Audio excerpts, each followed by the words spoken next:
오늘 우리가 살고 있는 세상 만만치 않습니다. 어떻게 보면 참 불안하고 두려운 세상 속에 우리가 살고 있습니다. 이런 현실 속에서 우리 현대인들에게 가장 무서운 것이 무엇이 있을까요? 우리가 지금 겪고 있는 기후 변화의 위기, 코로나와 같은 질병이나 전염병의 위기, 자연재해의 위기가 우리를 두렵게도 하지만 그것과는 또 다른 차원의 위험이 우리 인류를 위협하는 시대가 됐습니다. 사람 살아보자고 만든 것들이 오히려 사람을 더 큰 위험에 빠뜨리는 그런 시대를 살기 시작했다는 뜻입니다.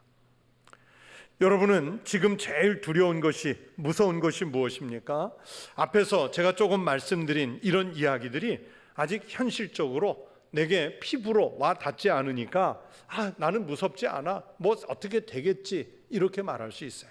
그래서 어떤 분은 그런 게 무서운 게 아니라 뱀이나 또는 동네 난폭한 개나 맹수 같은 동물을 만나는 게 제일 무섭다고 말할 수 있어요.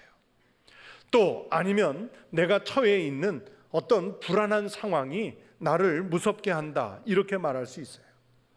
또 그리고 어떤 경우는 내가 나이가 들어가는 게 무섭고, 재력을 잃어버릴까 봐 무섭고, 건강을 상실할까 봐 무섭고, 자녀들이 어떻게 잘못될까 봐 무섭고, 이런 삶에서 만나는 그런 내용들이 인공지능보다 더 무서운 감정을 느끼게 할 때도 있을 거예요. 그런데 요즘에도 각종 조사에 의하면 지금까지 언급한 어떤 무서움보다도 사람들이 가장 일반적으로 두렵다고 하는 것은 죽음의 문제입니다. 심령의 문제예요. 종교를 가졌느냐, 갖지 않았느냐, 이것을 떠나서 죽음은 인간의 일생 가운데 가장 두려운 경험으로 인식이 되고 있습니다. 아무리 용감한 사람이라도, 정말 무서운 것이 하나도 없을 것 같은 사람이라도 최소한 한 가지 이상의 두려움은 가지고 있습니다. 이것은 심령의 문제이기 때문에 그렇습니다. 여러분의 두려움은 무엇입니까? 그리고 그 두려운 상황을 만나면 어떻게 극복하고 계십니까? 두려움이라고 하는 것은 사람마다 다르고, 또 실제적으로 좀 시간이 지나면 해결될 수 있는 것들이 많습니다. 우리가 정말 두려워해야 하는 것은 뭐냐면 바로 그런 세속적인 문제들이 아니라 심령의 문제, 그 가운데서도 영적인 문제, 하나님 없음의 문제입니다. 내가 하나님 없이 사는 것, 하나님의 시선이 나를 벗어나 있는 것을 우리는 두려워해야 합니다. 하나님이 없는 두려움이 재난의 두려움보다 크고, 미래의 불안에 대한 두려움보다 무겁고, 핵무기나 AI가 주는 공포보다 더 크다는 사실을 인식해야 합니다. 그렇게 하나님 없는 두려움이 사실은 영적으로 제일 큰 두려움인데, 사람들은 그 영적인 두려움이 겉으로 드러나지 않으니까, 전혀 인식하지 않으니까 그것을 두려움이라고 생각하지 않고 너무나 태평하게, 정말 태평하게 살아가고 있어요. 저는 목회를 하면서 불신자인 사람들을 보면 저 사람들 참 대단하다, 그런 생각이 들 때가 많습니다. 저렇게 신앙이 없는 사람들이 이 위험한 세상에서 도대체 무슨 용기로 살아가는지 의아해집니다. 저렇게 불신앙이라는 그 존재로 살다가 하나님 아버지라는 존재, 지옥이라는 존재, 또는 천국이라는 존재를 알게 되었을 때 무슨 마음이 들까? 얼마나 당혹스러울까? 그 심정이 의아할 때가 많아요. 그렇다면 반대로 누가 가장 담대한 사람이겠습니까? 하나님을 아버지로 믿는 믿음의 사람들인 줄로 믿습니다. 하나님이 아버지로 우리와 함께 하시면 여러분, 우리는 두려울 것이 없어요. 왜냐하면 인간을 가장 두렵게 하는 이 죽음의 문제를 해결해 주시기 때문입니다. 바로 오늘 본문으로 읽은 말씀은 이 내용을 말씀하시는 거예요. 여러분, 이런 예를 하나 생각해 보시기 바랍니다. 한 3-4살 난 아기가 수영장 물가에서 놀고 있어요. 아이의 아빠는 수영장 안에 들어가 서 있으면서 아이를 향해서 계속 재촉을 합니다. 얘야, 물로 들어와, 아빠가 받아줄게, 안전해, 겁내지 마, 그러면서 아이 보고 물로 들어오라 그래요. 그런데 그 아이는 그 순간에 갈등하겠죠. 마음 한쪽에서는 그냥 가만히 있으라 그러고, 또 다른 마음 한쪽에서는 아빠가 안전하고 하니까 뛰어들라고 하니까 아이는 갈등해요. 물은 깊어 보이고 자기는 헤엄을 치지 못합니다. 만약에 뛰어들었다가 아빠가 나를 못 잡으면 나만 위험해지는 것은 아닌가? 아주 심각하게 고민할 수도 있어요. 하지만 아빠는 물속에 있으면서 자신 있어 하죠. 걱정 말라고 합니다. 여러분, 이 순간은 결국 두려움과 신뢰의 싸움이에요. 신뢰는 아이 보고 아빠가 있으니까 괜찮아, 들어가면 아빠가 잡을 거야, 이렇게 얘기하는데, 두려움은 아이 보고 뛰어들지 마라, 아빠가 놓치면 어떡할래, 너 키보다 높은데, 아마 이런 소리가 들릴 거예요. 여러분, 이 순간에 어떻게 해야 될까요? 부모가 되어서 아이들을 키워보니까 어떻습니까? 뛰어들어야겠지요. 아이가 이 순간에 뛰어든다면 자신을 붙잡아주는 아빠의 능력이 더욱 믿음직스러워지는 거예요. 그리고 다음번에도 뛰어내릴 수 있는 가능성이 점점 커지고, 그러면서 점차 물이 두렵지 않습니다. 결국 아이는 점차로 두려움을 이겨가게 되지요. 그러나 반대로 그 순간에 뛰어내리지 못했다면 아빠를 신뢰할 수 있는 기회를 잃어버리는 거예요. 아버지가 있으나 아버지의 그 든든한 존재를 인식하지 못하게 되지요. 더 큰 도전을 향해서 발을 옮길 수가 없습니다. 더욱더 자신의 안전을 도모하느라고 물만 보면 그 심령이 무서워지는 거예요. 물론 가끔은 두려움이 필요할 때도 있습니다. 안전을 위해서 두려움이 필요해요. 그러나 저는 우리 성도들이요, 두려움보다는 하나님을 향한 신뢰가 여러분의 심성 속에 더 크게 자리 잡고 있기를 축복합니다. 사람은 살면서 어차피 두려운 경우나 상황들을 만나게 되어 있어요. 다만 횟수의 문제일 뿐이고 상황의 문제일 뿐이지 아예 두려움 없는 생애를 살아갈 수는 없습니다. 오늘 우리가 읽은 이 성경 속의 말씀들은 바로 우리가 겪게 되는 그 두려움들에 대해서 말씀하는 거예요.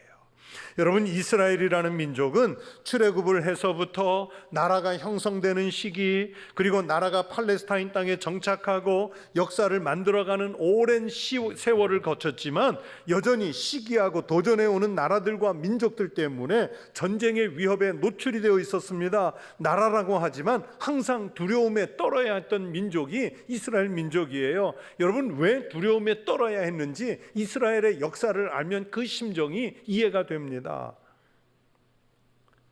우리나라 젊은 세대는요, 우리의 윗세대가 갖는 전쟁에 대한 두려움 또는 공산당에 대해서 갖고 있는 그 두려움을 이해해 줘야 돼요. 그런데 잘 이해를 안 해요. 우리 부모님 세대들은요, 전쟁 속에서 온몸으로 그 비참한 세월을 살았고 또 전쟁으로 인한 그 공포에 직접 노출되었던 분들이기 때문에 그것을 경험하지 못한 세대가 부모님들이 그 심성 속에 본능적으로 갖고 있는 그 두려움을 함부로 예단해서는 안 돼요. 저 북한에 있는 공산주의자들도 같은 사람인데 그 추종 세력과 왜 대화가 안 되느냐, 대화의 걸림돌이를 없애야 된다, 그렇게 너무 낙관적으로 얘기하면 안 돼요.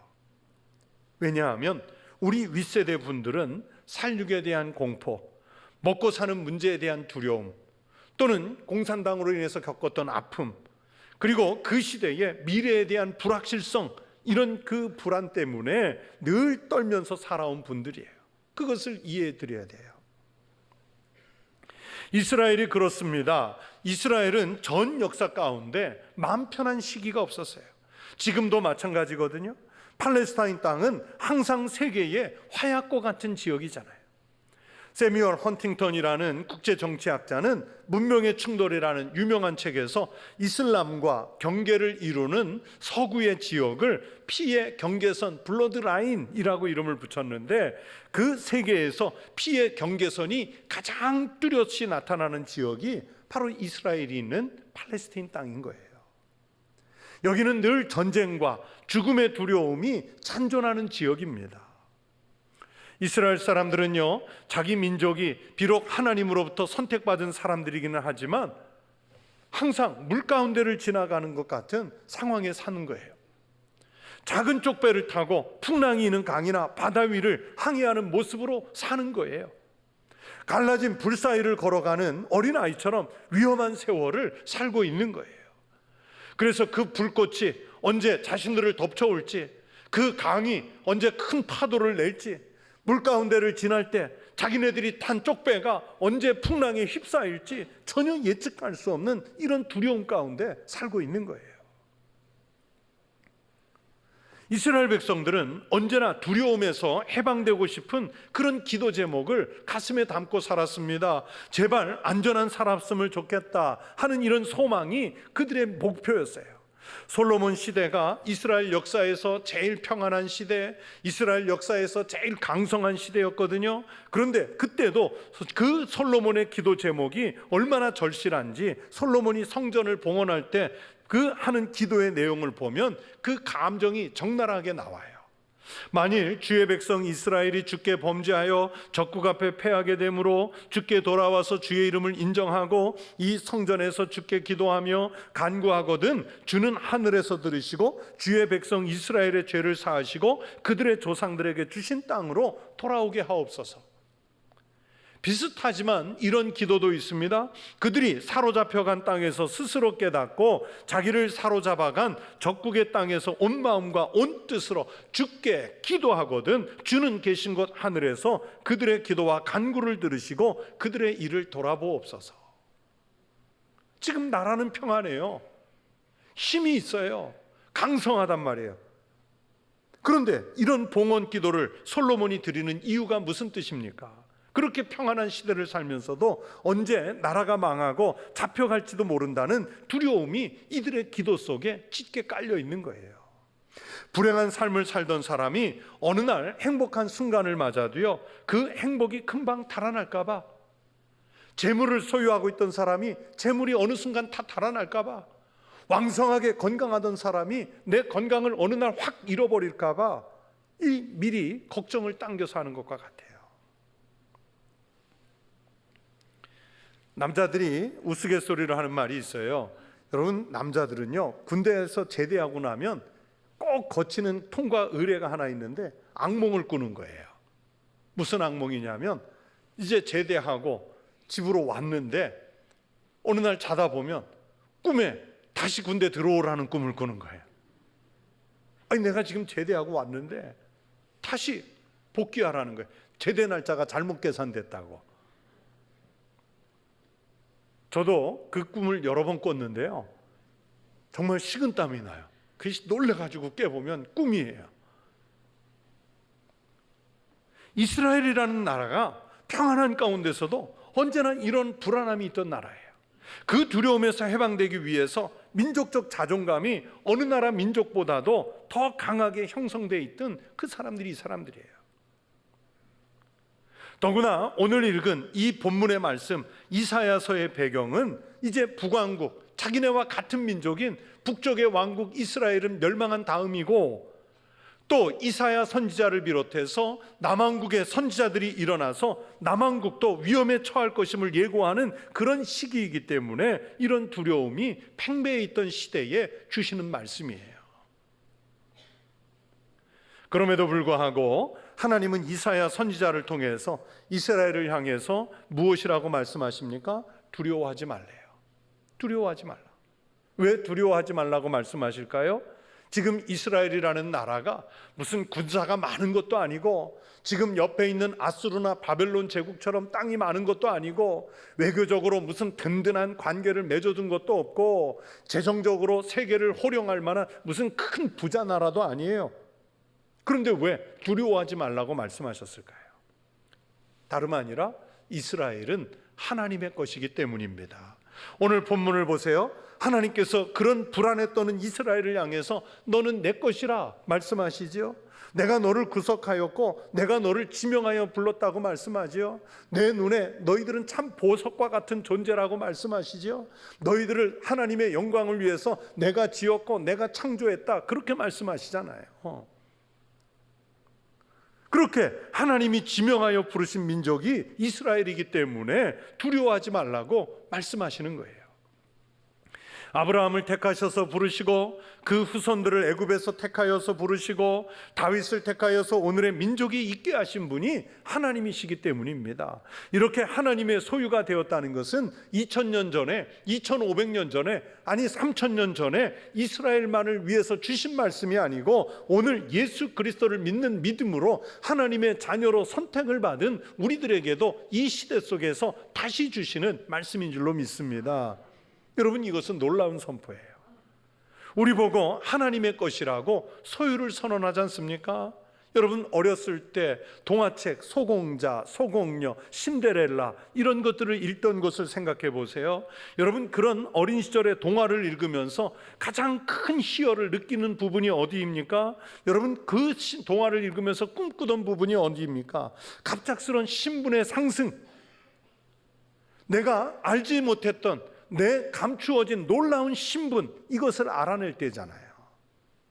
하나님이 우리에게 그것보다 더한 은혜를 주시는 거예요. 내가 하나님의 자녀라고 선언하십니다. 그래서 두려워하지 말라는 거예요. 조금 전에 말씀드린 대로 내 눈으로 볼 때 너희들은 보배로운 존재다. 내가 하나님 영광을 위해서 너희를 창조했고 지었고 인도해 줬다고 말씀하시잖아요.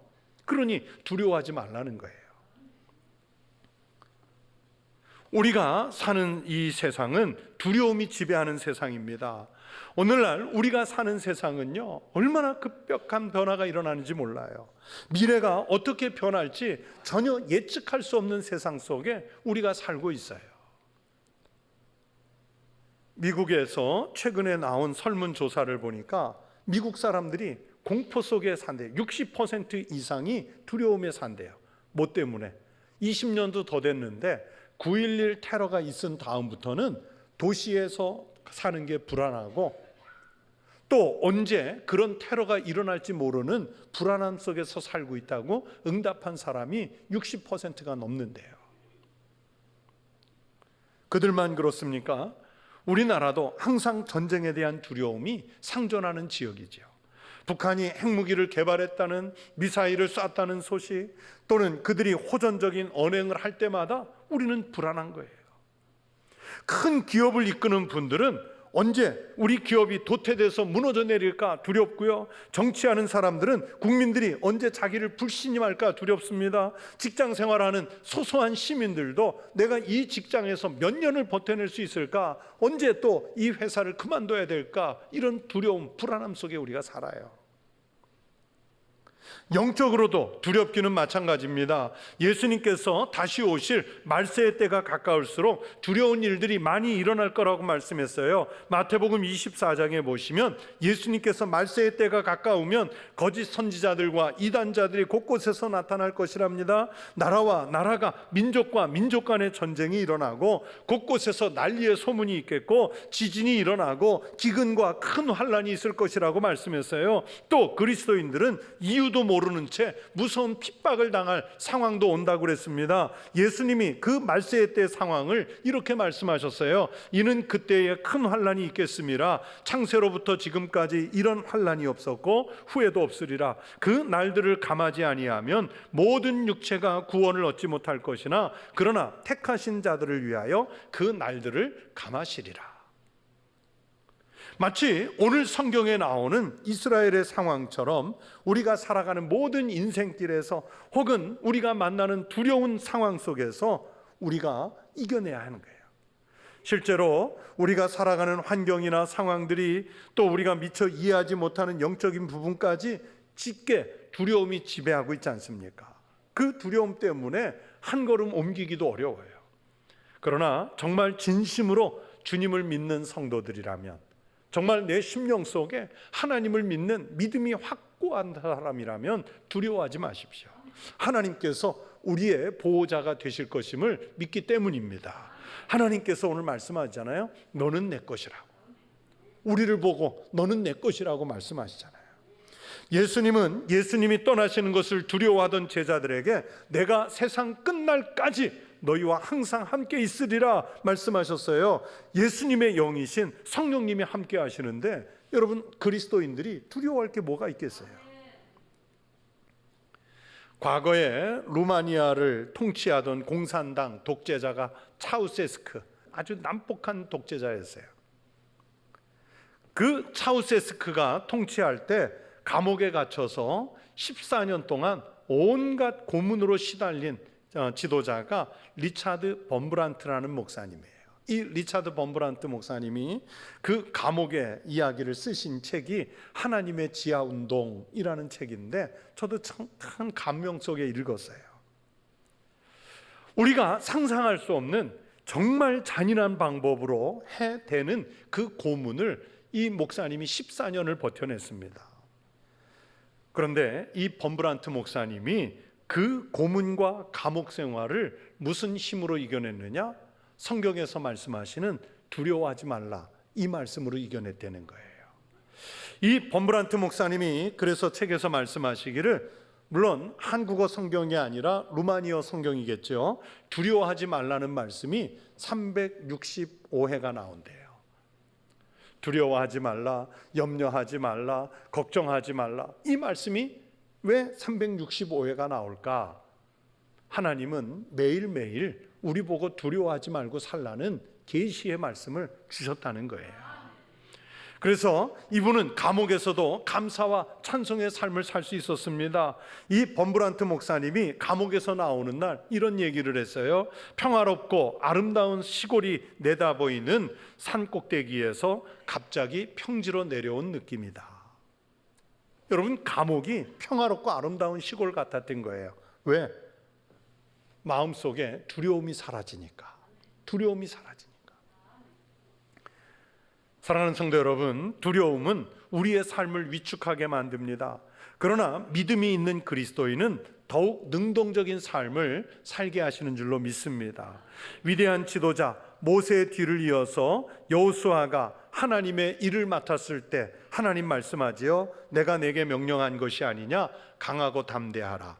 두려워하지 말며 놀라지 말라. 네가 어디로 가든지 내 하나님 여호와가 너와 함께 하느니라. 하나님이 택하여 세운 사람, 하나님이 손으로 지명하여 부른 사람, 하나님이 하나님 눈에 보시기에 보배로운 사람같이 여기는 사람, 하나님께서 창조하시고 하나님께서 지으신 이 사람들은 그렇게 하나님이 지켜주실 줄로 믿습니다. 여러분, 우리는 예배를 마치면 세상에 파송돼서 나가요. 직장으로, 가정으로, 세상 속으로 온갖 위험이 도사리는 곳에 나가요.